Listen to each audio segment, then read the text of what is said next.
মুখে বাঁশি আর হাতে লাল সবুজ পতাকা। রোদ বৃষ্টি মাথায় নিয়ে রেলগেটে প্রতিদিন দেখা মেলে এক অদ্ভুত মানুষের। রেলওয়ের কোনো বেতনভুক্ত কর্মচারী না হয়েও দীর্ঘ ২৫ বছর ধরে ট্রেন আসার সংকেত পেলেই মানুষদের সতর্ক করেন তিনি। সে খুব স্বেচ্ছায় কাজ করে, সে আমাদেরকে অনেক সময় সঠিক তথ্য দিতে পারে ট্রেনের যে কখন কোন সময় সে আসবে এবং কখন যাবে সে সম্পর্কে সে আমাদেরকে অনেক ভালো লাগতে পারে। তার কারণে সে প্রতিবন্ধী হলেও সে দিক থেকে অনেক মানবিক, সে মানুষের কল্যাণে রেলের কাজে নিয়োজিত আছে, সে নিজ ইচ্ছায়। নাটোর সদর উপজেলার বাসিন্দা নিয়ন কুমার দাস জন্ম থেকেই অন্ধ।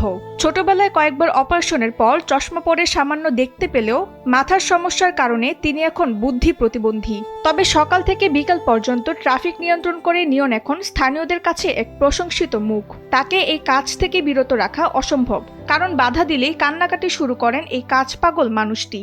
একদিন ওনাকে আমি বের করে দিলাম এখান থেকে, তো বের করার কারণে উনি এই ওয়ালের সাথে মাথা ঠোকাঠুকি করতে শুরু করে কান্না শুরু করলো যে আমি এখানে থাকবোই। ওনার এই কাজ ভালো লাগে, কাজ ছাড়াও মানে এখানে ছাড়া স্টেশন ছাড়া ওনাকে ভালো লাগে না, এই জন্য উনি থাকেন। নিয়নের জীবনের গল্পটা লড়াইয়ের। বাবা নারায়ণচন্দ্র মারা যাওয়ার পর একমাত্র ছেলের চিকিৎসার খরচ মেটাতে গিয়ে সব জমিজমা হারিয়েছেন মা সুনিতা রানী দাস। বর্তমানে মাথা গোজার ঠাইটুকু ছাড়া আর কোনো সম্বল নেই তাদের। খাইতে দাও এই দাও দিয়ে আমি স্টেশনে যাবো, যা রাত ৮টা তো আসে ৯টা তো আসে, প্রতিদিন এরকম করে। আমার মায়ের জীবন তাকায় থাকে কখন আসবে, কিন্তু তার বিনিময়ে কিচ্ছুই পায় না। এমনি যায় এমনি আসে, ওই জামা কাপড় কাছে দিয়ে আমি চলে যাই ওই পরে ধরতে ধরতে।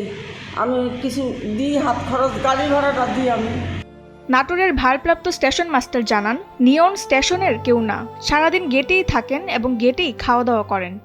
আমার পোর্টার হলো 4 জন, 3 জনের জায়গায় 4 জন, ওয়ান ফ্যান 6 জায়গার জায়গায় 8 জন।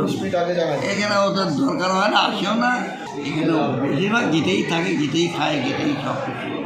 নিয়ন জানান, তিনি বাঁশি দিয়ে গাড়ি আটকান আর ট্রেন কোথায় আছে সেই খবর মানুষকে জানান। ঢাকা থেকে মোবাইল ফোন চালানো শিখে যোগাযোগের কাজ বেশ ভালোভাবেই করতে পারছেন। এটা আমি খবর নিয়ে মোবাইলে খবর নিয়ে জানাই দিলাম, যে এত লেট হয়ে আছে আর এত রাইট টাইম আছে, জানাই দিলাম। আমি ঢাকার থেকে আমি শিখে তারপর লেখা আছে। আমি কিছু চাচ্ছি না, আমি চাচ্ছি একটা কাজ, যে কোনো কর্ম এটাই চাচ্ছি। সরকারের কাছে আবেদন করতেছি যে আমার একটা কাজ হয়ে যায়। নিয়ন রেলওয়ের কেউ নন, তবুও তারই সেবাকে সম্মানের চোখে দেখেন স্থানীয়রা। সরকার যেন নিয়নের জীবিকার ব্যবস্থা করে দেয়, এমনটাই আশা করছেন তারা।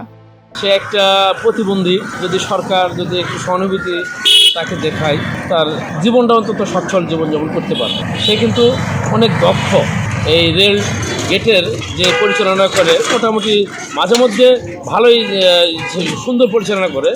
নাটোর থেকে সুফি সান্টুর পাঠানো তথ্যচিত্রের ডেস্ক রিপোর্ট তাসনিম হোসেন লিয়া।